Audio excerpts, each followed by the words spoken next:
પરસોત્તમભાઈ સોલંકીની છાપ અમસ્તી પણ ભાઈ નીચે ભાઈ ઇન્વર્ટેડ કોમામાં.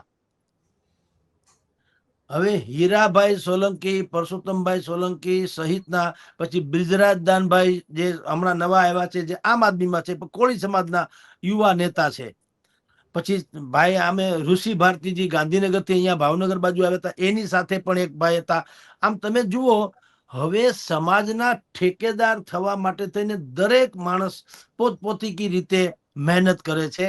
એટલે પરસોત્તમભાઈએ જાહેર કરવું પડ્યું કે હવે ધોકાવાળી એટલે કે મારી ભાઈગીરી, જેના માટે તેઓ શ્રી સુખ્યાત છે, કે જે માનો તે નામચીન છે, ઈ શબ્દો બોલે એટલે લોકો તાળીઓ પાડે. અમિતાભ બચ્ચન જેમ શેટ્ટીને મારે, શેટ્ટી ફિલ્મ સ્ટાર હતા એક જમાનામાં, વિલનની ભૂમિકામાં આવતા, પણ જ્યારે શેટ્ટીને મારે ત્યારે દર્શકને એમ લાગે કે ઈ પોતાના શત્રુને મારે છે, એટલે કે મારો રાજી થાય.